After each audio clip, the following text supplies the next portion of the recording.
Bonjour, dans cette vidéo, nous allons voir la valeur efficace, ce qu'elle représente et comment la calculer à partir de l'amplitude pour un signal sinusoïdal alternatif.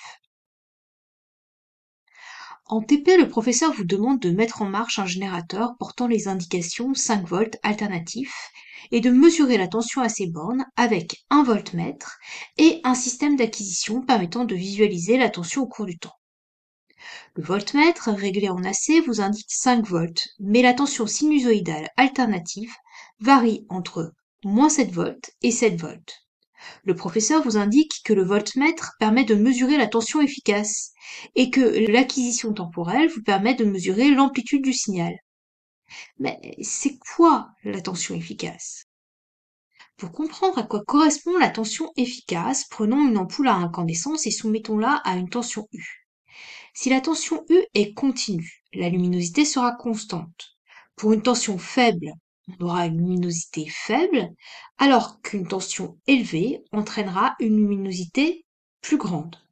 Si maintenant on alimente l'ampoule avec une tension alternative de très basse fréquence, l'ampoule va s'allumer et s'éteindre périodiquement. La luminosité de l'ampoule est fluctuante.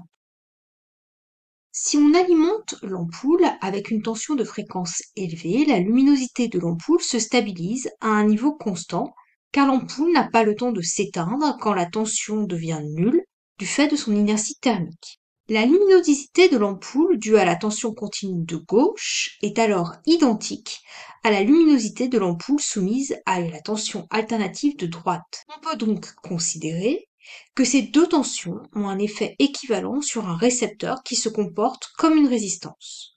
La tension continue qui est équivalente à la tension alternative est appelée valeur efficace de la tension. On la note UEF. On peut maintenant définir la tension efficace. Comme une lampe à incandescence se comporte comme une résistance qui s'échauffe, et comme pour les lampes, la tension efficace est la tension continue de gauche qui produit le même éclairement qu'avec la tension alternative de droite, la tension efficace UEF correspond à la valeur continue qui produirait un échauffement identique dans une résistance soumise à la tension alternative d'amplitude U. Cette tension efficace se mesure avec un voltmètre en AC. Alors, comment calculer la tension efficace? Soit U majuscule l'amplitude du signal alternatif. On montre que la tension efficace est le rapport de cette amplitude divisé par racine de 2. Vous êtes maintenant prêt à choisir le réglage des appareils pour mesurer la valeur efficace d'une tension et calculer sa valeur pour la tension alternative sinusoïdale. Un petit bonus. D'où vient cette expression mathématique? La puissance consommée par l'ampoule de gauche alimentée par une tension continue s'écrit comme le produit de la tension efficace multiplié par l'intensité. D'après la loi d'Ohm, U efficace est égal à R fois I. On peut donc isoler I et le remplacer dans l'expression de la puissance pour arriver à l'expression U efficace fois U efficace divisé par R, soit U efficace au carré divisé par R.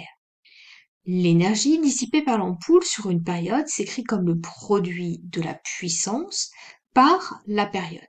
Avec l'expression de la puissance que nous venons de trouver, on peut réécrire que l'énergie dissipée par l'ampoule sur une période est égale à U efficace au carré divisé par R fois la période. L'énergie instantanée dissipée par l'ampoule de droite alimentée par le signal alternatif sinusoïdal s'écrit de la même manière mais pour un intervalle de temps plus court. L'énergie totale sur une période est égale à la moyenne du carré de la tension alternative divisé par R, valeur moyenne pour tenir compte des fluctuations. Les ampoules ayant la même luminosité, on peut écrire que ces deux énergies dissipées sont égales. Après simplification par R, on obtient que le carré de la tension efficace est égal à la moyenne du carré de la tension alternative. Soit, en simplifiant, que la tension efficace est égale à la racine carrée de la valeur moyenne du carré de la tension alternative. Allez, un dernier effort. Comme nous venons de le voir, la valeur efficace s'écrit U efficace au carré est égale à la moyenne du carré de la tension alternative. La tension alternative sinusoïdale, représentée en rouge, a cette expression où U est l'amplitude. On prend le carré de cette tension alternative représentée en bleu, puis la valeur moyenne.